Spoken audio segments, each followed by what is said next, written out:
Jesus, muito obrigado, Jesus, pela tua vida em nós. Muito obrigado por se fazer homem e nos tornar como você. Obrigado, Jesus, pela tua suficiência. Obrigado, Espírito Santo, por nos ensinar a Jesus e revelar a gente tudo que a gente precisa a respeito de Jesus. Amém. Sabe, eu queria falar um pouquinho sobre o descanso.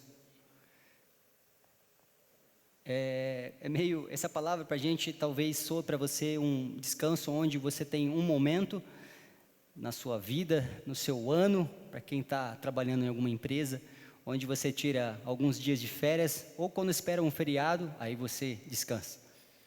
Pelo menos é assim que geralmente a maioria das pessoas imaginam, mas o descanso que a Bíblia fala não é assim, é bem diferente.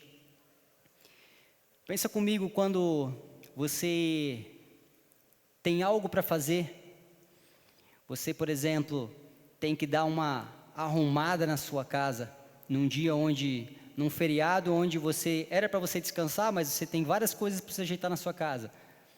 E aí no final do dia, ou no outro dia, as pessoas perguntam para você, e aí, descansou no feriado? Aí você fala, não, porque você viu que você fez um monte de coisa naquele dia. Então, o que acontece naquele dia do feriado? Você descansou, era para descansar, mas acabou fazendo coisas e não descansou. Então a gente precisa tentar definir o que é realmente descanso. E para alguns o descanso é o momento em que você senta no sofá e não faz nada.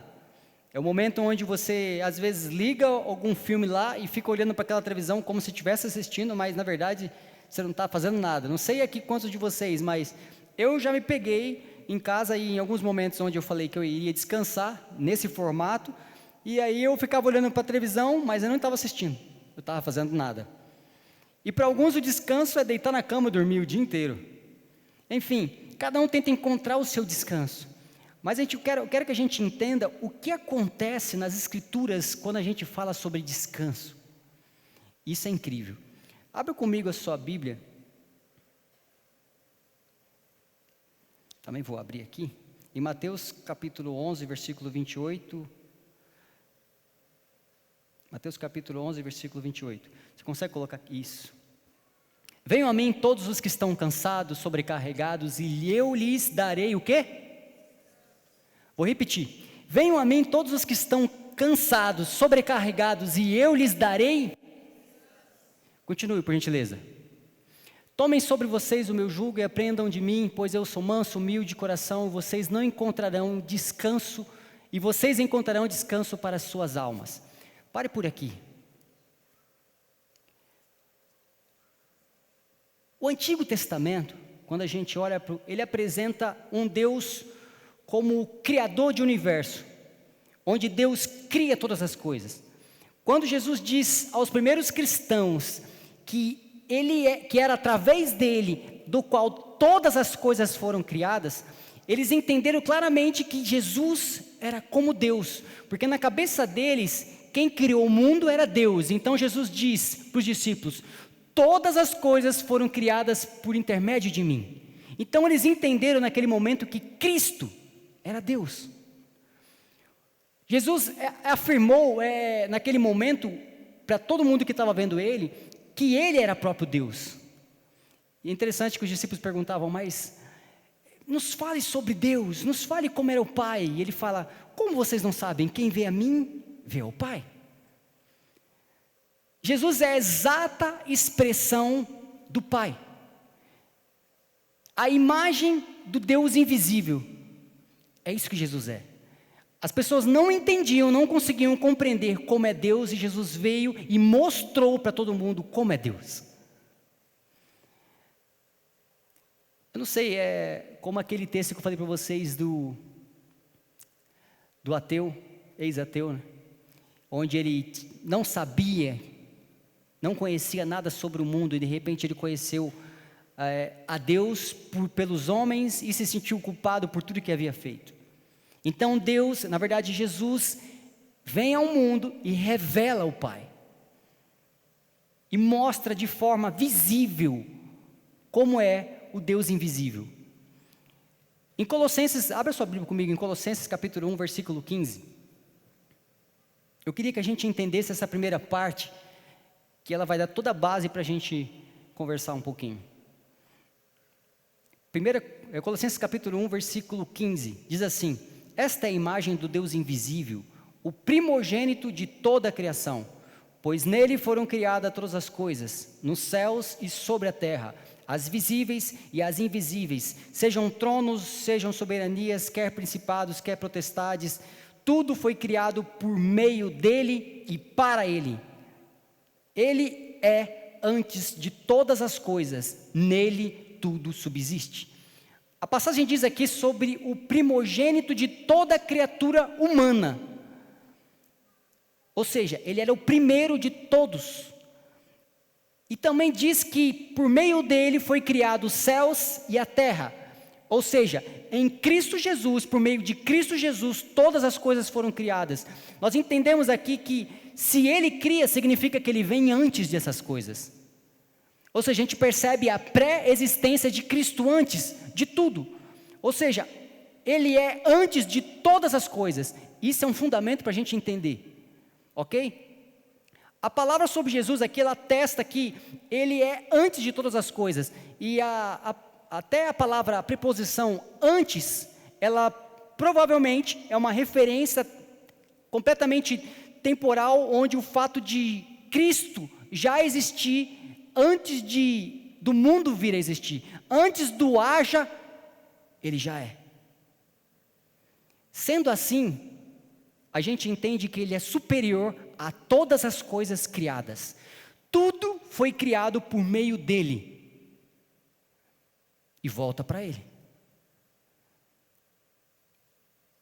Ou seja, o mundo foi criado por meio de Cristo. Isso é muito bom. Porque a gente vai falar de Cristo lá na frente, eu quero que vocês entendam essa primeira parte. Quando a gente entende que na expressão de tudo subsiste nele, significa que Cristo sustenta toda a criação. Ou seja, Cristo, ele sustenta tudo que você vê. Isso é poderoso. Agora, onde entra, depois da criação, a gente precisa entender que passou primeiro por Cristo, aí vem o homem. Em Gênesis capítulo 2, versículo 15, diz assim: tomou, pois, o Senhor, coloca aqui por favor, eu leio junto com vocês.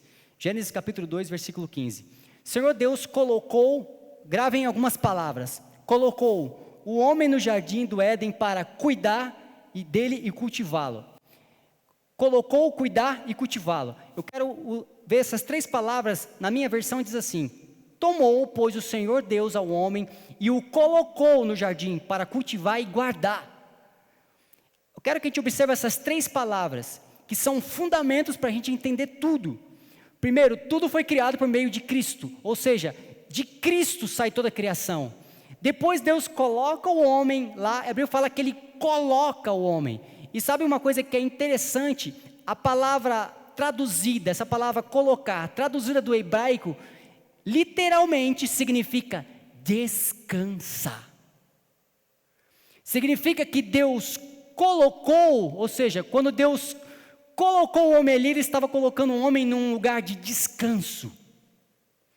Ou seja, Deus cria, por meio de Cristo, tudo é criado, e quando você vai ver no sexto dia, onde ali Deus colocou o homem ali, você percebe que Deus coloca um homem num lugar de descanso. Para quê? Aí vem até uma ordem, para cultivar e guardar. E o que significa cultivar e guardar? A palavra cultivar, ela também tem uma tradução de trabalho. Só que nós vamos entender o que significa isso. E guardar significa de vigilância na vida. Significa vigiar, ou seja, salvar a vida. Ou seja, Deus colocou um homem ali com alguns princípios. Primeiro, o homem entendendo que aquele lugar era um lugar onde o homem iria descansar, só que ele trabalharia salvando vidas. Agora eu quero que a gente pense em algo incrível. Isso faz muito sentido se a gente ler João capítulo 5, versículo 17. Coloca para mim, por favor. João capítulo 5, versículo 17. Disse-lhe Jesus: meu Pai continua fazendo o quê? Trabalhando até hoje, e eu também estou. E quando Deus falou para o homem cultivar, não tem o significado de trabalho? É esse mesmo trabalho que Deus faz. E eu te pergunto, o que Deus e Cristo veio para o mundo fazer o quê? Trazer vida. Ou seja, o trabalho de Deus, nesse caso, o que ele está falando é de vida. Para a gente poder entender melhor, quando a gente analisa o contexto do que Jesus estava falando com os judeus, é porque Jesus estava curando no sábado. E quando ele fala que os judeus estavam questionando porque Jesus estava ali no sábado, o Senhor está dizendo ali que ele trabalha até agora em dar vida, salvar pessoas. O que é interessante é que aqui reforça que a obra que é completamente de salvação e não obra de criação, ou seja, o homem não precisava fazer nada.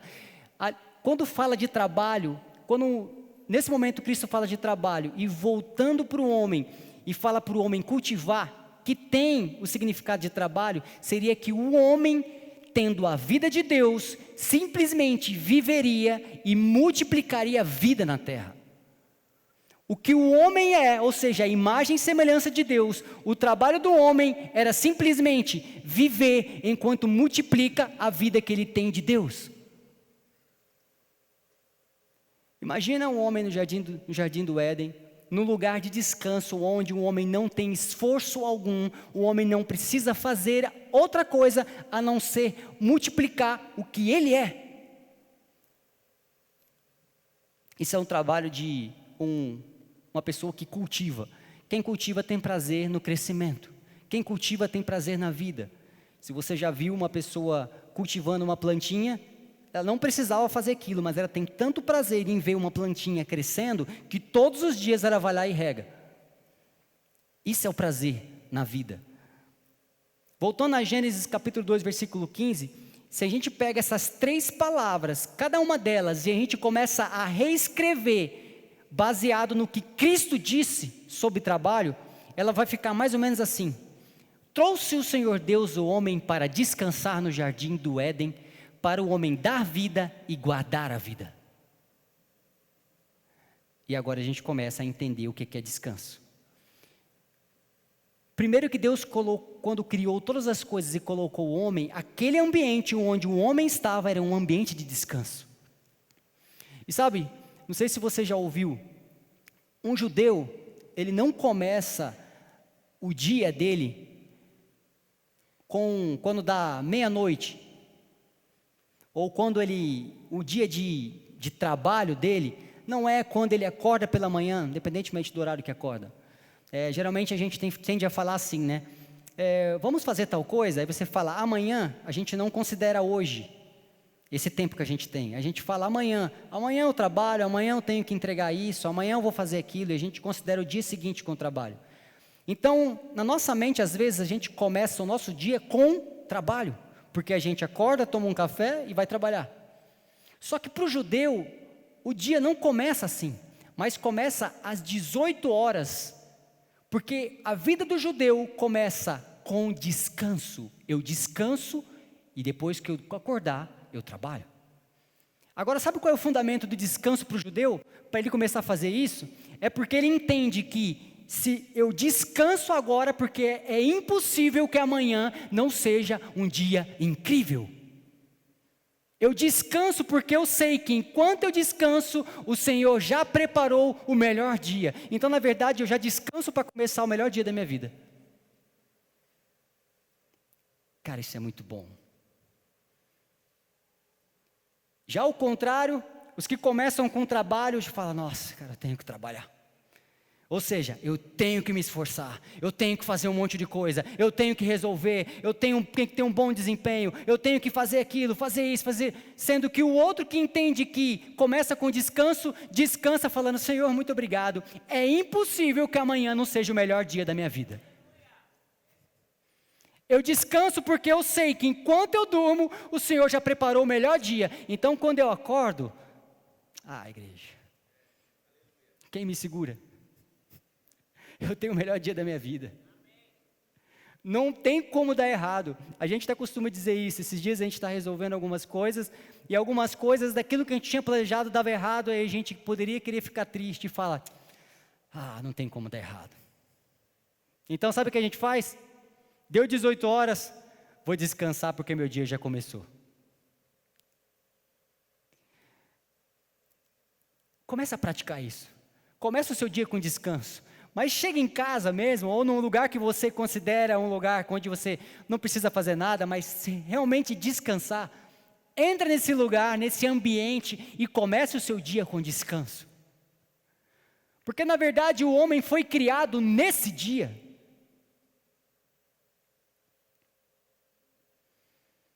Você percebe que aqui não tem nada a ver. O descanso aqui no Jardim do Éden do homem, quando o homem foi colocado lá, não tem nada a ver com qualquer tipo de esforço ou coisa que o homem precisava fazer. Enquanto o homem vive num ambiente de descanso, o trabalho dele é simplesmente multiplicar o que ele é. Sabe qual é o seu trabalho?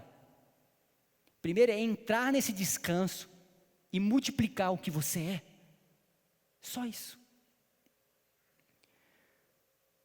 O homem tem a própria vida do Deus Criador. Enquanto o homem vive, ele multiplica isso, a vida do seu Criador que está nele. E eu queria que a gente lesse agora Gênesis capítulo 2, versículo 16. Gênesis capítulo 2, versículo 16. E o Senhor Deus ordenou ao homem, coma livremente de qualquer árvore do jardim. Pode passar, por gentileza. Mas não coma da árvore do conhecimento do bem e do mal, porque no dia que dela comer, certamente você morrerá.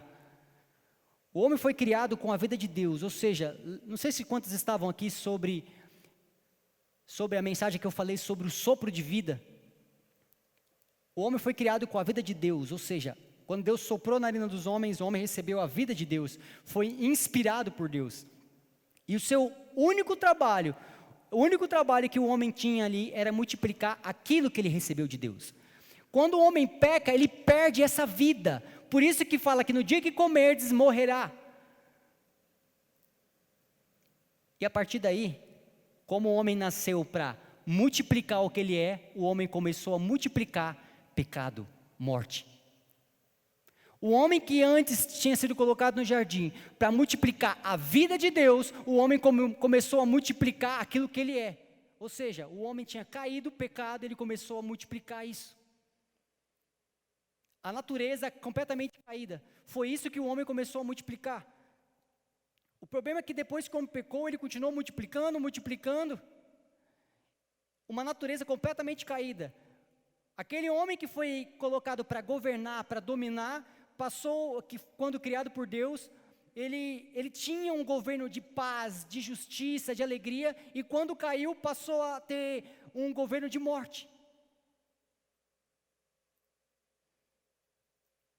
Em 2 Coríntios, capítulo 3, versículo 7, diz assim, 2 Coríntios, capítulo 3, versículo 7, o ministério que trouxe a morte, foi gravado com letras em pedras, mas esse ministério veio com tal glória que os israelitas não podiam fixar os olhos na face de Moisés, por causa do resplendor do seu rosto, ainda que desvanecesse.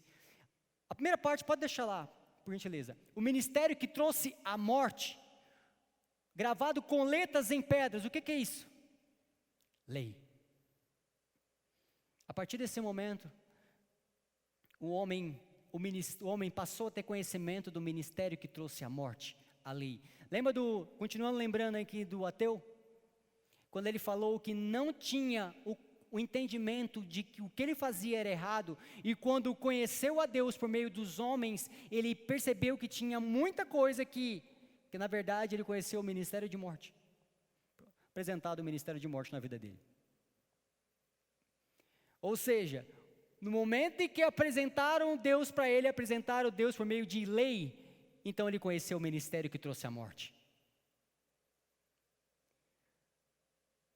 A lei foi chamada de ministério de morte, porque o seu propósito nunca foi, ela não conseguia salvar o homem, mas sim mostrar que sem a vida de Deus, o homem morreria. Ou seja, o pecado fez com que o homem tivesse a consciência de que sem Deus o homem morreria. A lei fez com que o homem entendesse o pecado e que compreendesse que por meio do pecado o homem morreria. Corrigindo. E o que é mais interessante aqui no ministério da morte, esse que nós acabamos de ler, ou seja, a lei, o homem morria tentando cumprir essa lei para tentar salvar a si mesmo. O homem tentava e não conseguia. Só que, continuando o texto, não será o ministério do Espírito ainda muito mais glorioso? Continua, por gentileza.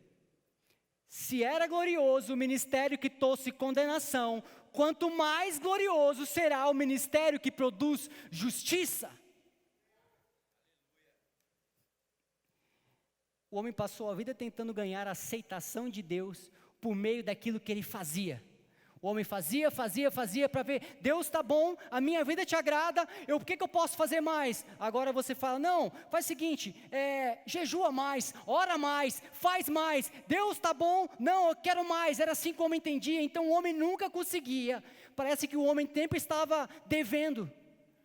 Se o homem fazia 5 horas de jejum, ele precisava fazer depois 6 horas de jejum. Se o homem fazia qualquer coisa de bom, depois ele precisava fazer muito mais. Era como se fosse bater metas e metas e metas. O homem nunca estaria pronto, ou seja, nunca ele se sentia aceito por Deus. Isso era o ministério que trazia condenação. Porque não importa o que o homem fazia, ele se sentia condenado. Só que pela graça de Deus, nós sabemos que a obra de Cristo é o único lugar de repouso, da verdadeira consciência, onde o homem entra nesse lugar e toda culpa, toda condenação vai embora. E aqui eu quero entrar na parte mais importante da mensagem. Tudo que eu falei até agora é só para a gente poder ficar embasado sobre o descanso. Eu não sei... Eu não vou falar sobre a questão da cruz, eu sei que você já conhece. Eu quero que a gente pense na obra de Cristo como o único lugar e verdadeiro lugar de descanso do homem. O que Cristo fez por você naquela cruz? Primeiro, Ele carregou seus pecados, Ele os levou, pegou todo o teu pecado, colocou sobre si. Ele levou toda a culpa do seu pecado, toda a condenação do seu pecado. Os pecados de todos que creram no seu nome foram colocados ali sobre ele. Toda a iniquidade foi colocada sobre Cristo. Em 1 João capítulo 3, versículo 18, diz assim: porque também Cristo padeceu uma vez pelos pecados, o justo pelos injustos, para levar-nos a Deus. Essa verdade, ela é de tal importância para cada um de nós, e é aqui que a gente entra no descanso. Lembra quando eu falei que, quando Cristo formou tudo, Cristo criou tudo, e depois que veio o homem fez o quê? Descansou. Então, de repente, Cristo vem, coloca toda a sua culpa, a condenação, ou seja, todo o seu pecado, toda a iniquidade, que todos nós tínhamos sobre si. E quando Cristo aparece, depois de Cristo, quando a gente entra, a gente volta para o lugar de descanso. Eu quero te dizer uma coisa, toda vez, absolutamente toda vez que Cristo aparece, depois dele vem descanso. Todo lugar onde Cristo está, quem passa por Cristo, ou seja, pela porta, que é Cristo Jesus, entra num lugar de descanso. Igreja, não há mais o que fazer. Vivemos num tempo de descanso, para aqueles que creram.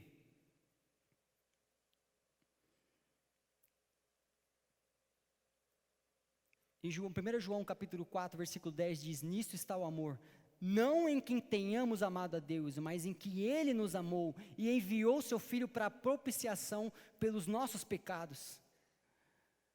Sabe, para entender isso e entrar no lugar de descanso, você só precisa fazer uma única coisa: crer. Mais nada. Por isso que às vezes choca, porque se alguém te dá uma coisa, aí às vezes você fica com um sentimento de que, nossa, agora eu preciso dar outra coisa para essa pessoa, ou seja, eu preciso retribuir. A gente vive num mundo onde se uma pessoa na rua que você nunca viu te parar e falar assim: olha, eu gostaria de te entregar uma coisa, e aí ela te dá alguma coisa que você gostaria muito, algo muito, muito bom,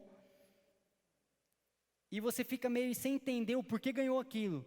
Se a pessoa vai embora e você nunca mais vê aquela pessoa, tudo bem, mas agora se você começa a ver que todo dia aquela pessoa, não dá um sentimento que você tem que fazer algo por ela? Não fica com o sentimento de que você precisa, de alguma forma, agradar essa pessoa? Você fala: cara, eu preciso fazer alguma coisa por ela. Ela já fez, olha o que ela fez por mim. Então tem o sentimento de que eu preciso retribuir. Só que na verdade, Cristo nunca pediu. Se a gente parar para ver, as nossas orações às vezes é: Senhor, eu te amo, eu te amo, eu te amo. Jesus, eu te amo. Sendo que, como a gente acabou de ler, que isso não tem nada a ver. Na verdade, é que primeiro Ele nos amou. E por que a gente quer dar amor? Para como se estivesse retribuindo a vida que Ele nos deu. A gente fica: Senhor, você sabe que eu te amo, sabe que eu te amo. A gente quer fazer algo, então a gente quer, por isso que a gente quer, às vezes quer se esforçar para fazer alguma coisa. Mas na verdade a única coisa que nós precisamos fazer é crer que o que Ele fez só foi suficiente para mudar a nossa vida. Para mudar a tua história, para mudar tudo, para te salvar de todas as coisas. Simplesmente é crer. E por que é difícil isso? Por que, como na série que nós estamos fazendo, Jesus Sem Mais, e a gente está vendo várias coisas que a gente antes sentia que deveria fazer.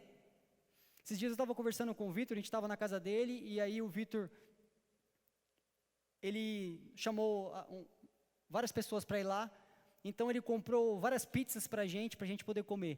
E quando a gente foi descer, ele realmente não deixa a gente pagar. Então, ele foi lá e pagou. Antes, quando eu conheci o Vitor, ele pagava um negócio para mim ou para a gente, então eu queria poder retribuir. Até que eu entendi que, estando do lado dele, na verdade eu não preciso fazer isso, eu não preciso retribuir. Ele é generoso. Então, sabe o que eu fiz? Agora eu entendo, olha só que incrível. Se por acaso está eu e o Lucas aqui, se o Lucas faz algo para mim e eu retribuo, ou seja, eu faço a mesma coisa para ele depois, fica só entre eu e ele. Ou seja, ele um dia paga um negócio para mim, amanhã deixa que eu pago, aí eu pago para você. Aí no outro dia ele fala: não, Tiago, eu pago para você. Aí fica assim. É como se um e o outro quisesse simplesmente retribuir a vida a generosidade de vida que cada um está tendo. Só que o mais incrível disso é que quando eu entendi o que o Vitor fazia, eu entendi que eu não precisava fazer com o Vitor, bastava eu fazer com qualquer outra pessoa. E agora já não é mais eu fazendo com o Lucas fez para mim, eu faço com o próximo faz com o outro, e o outro, é uma coisa que nunca para.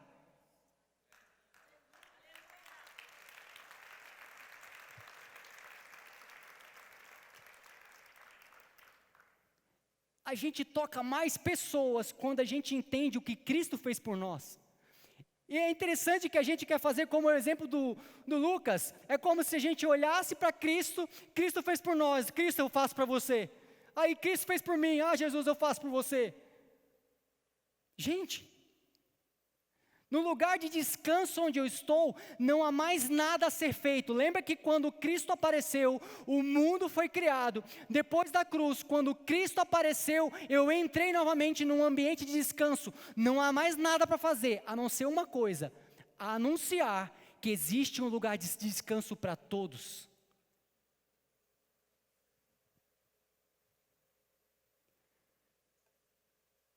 Ah, igreja, isso é muito bom.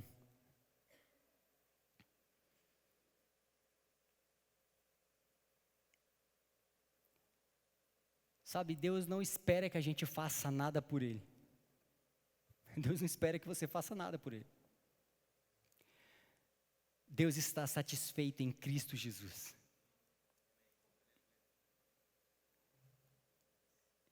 Lembra da conta? Do ping-pong de conta. Você paga para mim ou eu pago para você? Você paga para mim ou eu pago para você? Está paga a conta.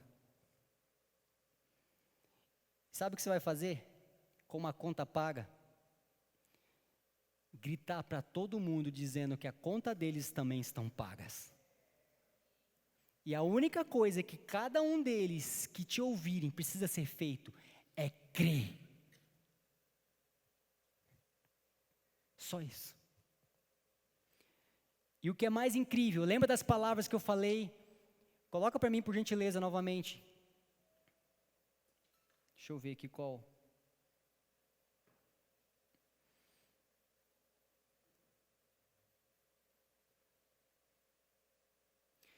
Gênesis capítulo 2, versículo 15.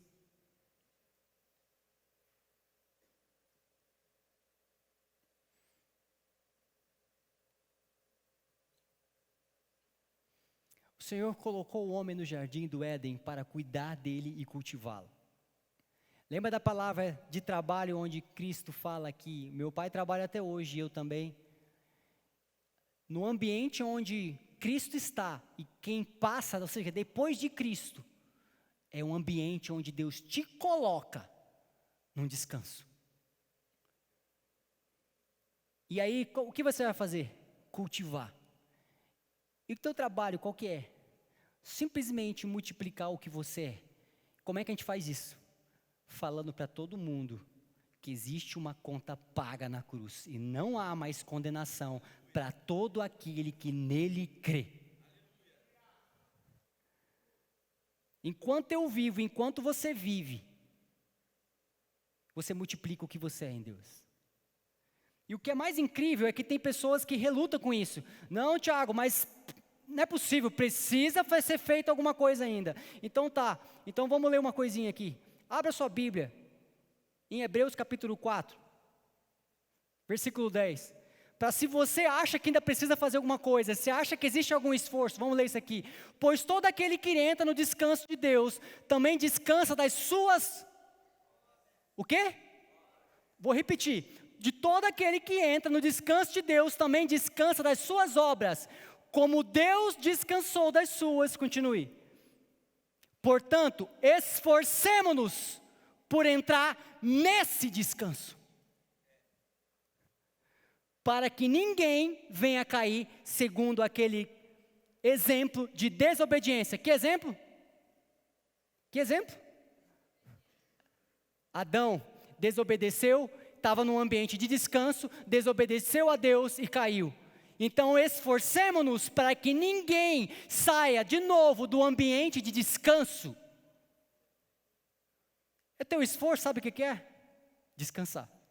Se esforça, irmão, mas se esforça para descansar. Se esforça, sabe para quê? Para não fazer nada, irmão. Simplesmente descansar. Simplesmente crendo que o que Cristo fez foi suficiente para mudar a tua vida. Se esforça, irmão. Eu preciso fazer alguma coisa. Então se esforça para continuar nesse ambiente de descanso. Se esforça para que não haja obra tua que se você acha que é superior ao que Cristo fez. Assim como Deus descansou da sua obra, irmãos, descansem porque foi suficiente.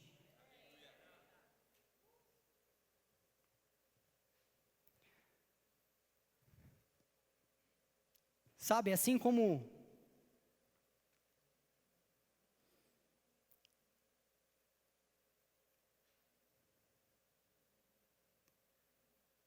é impressionante nesse versículo que você percebe que Deus, quando você olha para a criação, Deus tirou um dia para descansar. É até engraçado porque, logicamente, a gente pensa que Deus não se cansa, concorda? Mas Deus tirou um dia para descansar. Sabe que a Bíblia diz que ele não dorme. Então por que ele apontou para o descanso para a gente? É como se Deus tivesse mostrado para o homem, passo a passo, todos os dias da criação, todos os dias onde Deus foi criando. E aí no sexto dia, ele termina toda a criação e diz, está feito, está tudo pronto. E agora no sétimo dia ele fala assim, homem, vem cá, eu vou te mostrar agora o que você vai fazer no sétimo dia. Então ele olha para o homem e fala assim, vem cá, me acompanha, e eu vou te mostrar o que você vai fazer. Descansar.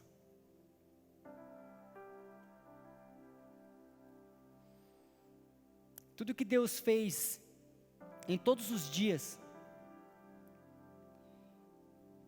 Deus fez tudo, e de repente Deus convida um homem para um descanso.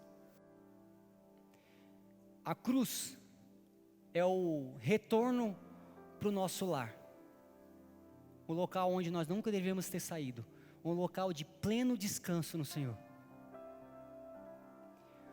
O mundo foi criado por meio de Cristo. Não havia mais nada para a gente fazer depois de tudo pronto, a não ser descansar.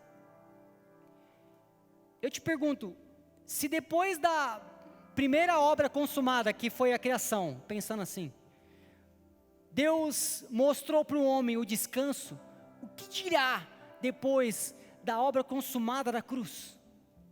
Qual é o lugar que nós temos que ficar? Descanso.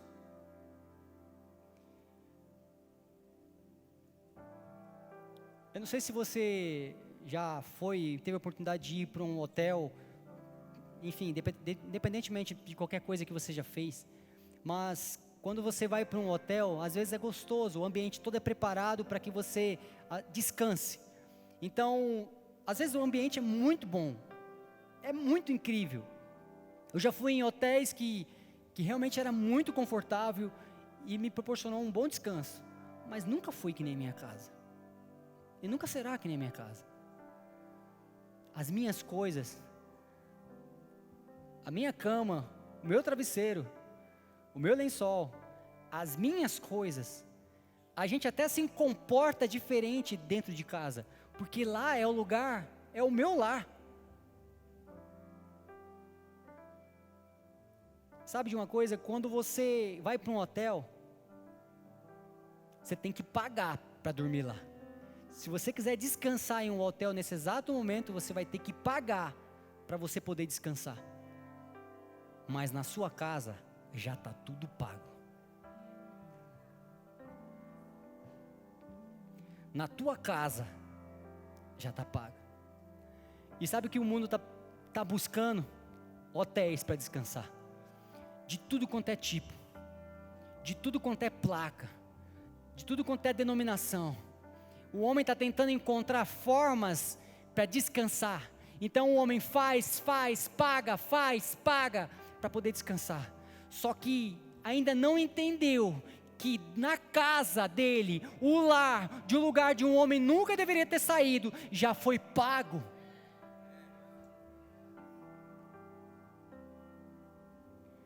No livro de Ageu, por meio desse profeta, Deus ordena a construção de uma casa. Em Ageu capítulo 2, versículos 6 a 9, eu vou ler rapidamente, diz assim: porque diz o Senhor dos Exércitos, ainda uma vez, daqui a pouco eu farei tremer os céus e a terra, o mar e a terra seca, e farei tremer as nações, e virá desejado de todas as nações, e encherei essa casa de glória, diz o Senhor dos Exércitos. Minha é a prata, o meu é o ouro, diz o Senhor dos Exércitos. A glória desta última casa será maior do que a primeira, diz o Senhor dos Exércitos, e neste lugar darei a paz, diz o Senhor dos Exércitos. Sabe de uma coisa, nesse contexto antigo, significava que Deus, no que ele chamava de casa, era onde ele derramava da sua glória. E ele pediu que homens construíssem templos, só que quando ele fala aqui da glória da última casa, ou seja, não haverá mais outra, ele está falando que o lugar de descanso agora é Cristo. E eu quero que você pense algo comigo. Se existe alguma coisa que você está fazendo, pode ser aquilo que de repente você até fala aqui, esse é o meu ministério, esse é o meu chamado, essa é a minha vocação. Se isso está te cansando, não é lugar de descanso. Se isso te traz fadiga, se isso está fazendo você perder a sua paz, não é o lugar de descanso. Porque onde está Cristo, ali é seu lugar de descanso. Não tem lugar onde você tem que se esforçar. Simplesmente no lugar onde você descansa, há prazer. Não há nada que te cansa, não há nada que te desgasta, não há nada que te tira a paz. Pelo contrário, quando você está lá, você pode fazer o que for, não te cansa, não tira a tua paz, te dá mais paz.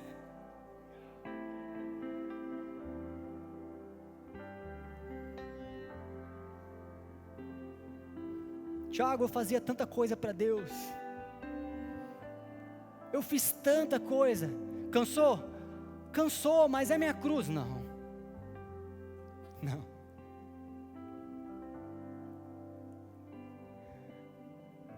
Em Cristo Jesus é o nosso lugar de descanso.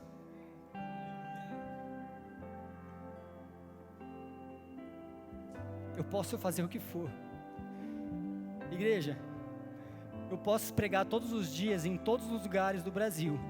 Eu posso acordar cedo, dormir tarde, fazer o que for. Isso não me traz cansaço. Pelo contrário, eu até me esqueço que existe um corpo que às vezes precisa descansar. Porque tudo que eu faço, na verdade, é o que eu me sinto como o lugar que eu nasci para fazer, as coisas que eu nasci para viver, e isso nunca me trouxe cansaço. Pelo contrário, me dá vontade de fazer mais. Esse é o nosso lugar de descanso, é o seu lugar de descanso.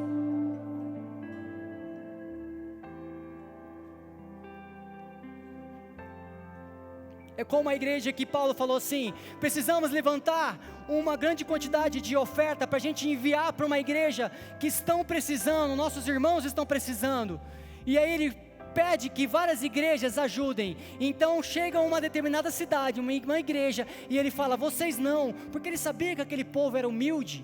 Então fala: não, vocês não precisam colaborar, mas todos nós vamos colaborar. E eles mandam uma carta para Paulo, fala: Paulo, por favor, não nos prive de sermos generosos. Não nos prive de ter o privilégio de viver no descanso.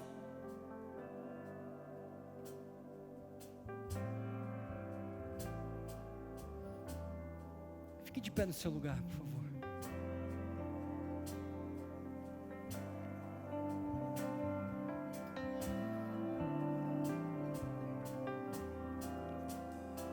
Em João capítulo 2, versículo 19, fala assim: Jesus respondeu-lhes e disse: derribai este templo, e em 3 dias eu o levantarei. 3 dias faz a referência do tempo em que Cristo morreu e ressuscitou. E as pessoas falavam: como você vai reconstruir esse templo dessa forma, tão rápido, em 3 dias? Então Cristo morre, mas ao 3º dia, Ele ressuscita. E todos que estão em Cristo Jesus, estão vivendo o lugar de descanso, de onde o homem nunca deveria ter saído.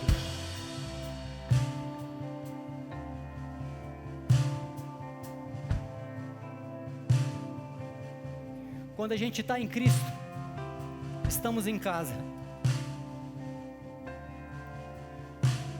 A gente volta à origem de onde viemos e de onde realmente nós pertencemos. Igreja, não resta mais nada a ser pago. Tudo já é nosso.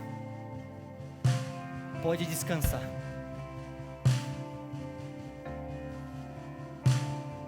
E eu gostaria de ler novamente para a gente encerrar. Hebreus capítulo 4, versículo 10. Para que você não se esqueça disso. Pois todo aquele que entra no descanso de Deus, também descansa das suas obras, como Deus descansou das suas. Portanto, esforcemo-nos por entrar nesse descanso, para que ninguém venha cair, seguindo aquele exemplo de desobediência. Se tem algo que você precisa se esforçar, se tem algo que você precisa fazer, depois que você creu realmente na suficiência de Cristo, se esforce para nunca sair desse lugar, um lugar de descanso. Eu quero te dizer uma coisa, a sua quinta-feira começou hoje, descansa.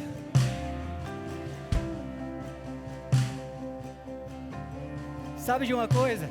Enquanto você está aqui descansando, Deus já providenciou a sua melhor quinta-feira.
Sabe,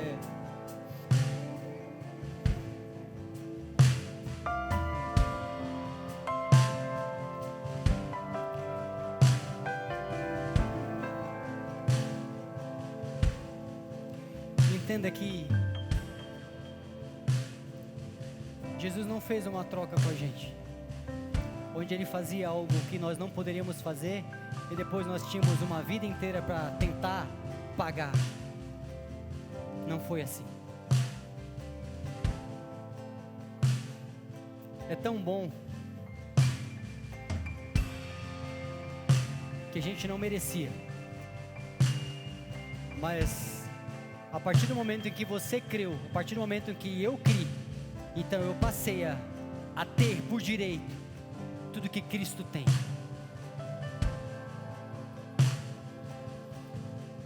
O que nós vamos fazer agora é, entrando nesse lugar de descanso, sabendo que tudo já está resolvido, a gente só vai cultivar o que nós temos. E um cultivador tem prazer na vida. Então qualquer lugar que eu olhar, que eu ver morte, nos apresentaremos vida. E todo lugar que antes não tinha jeito, a gente apresenta Cristo.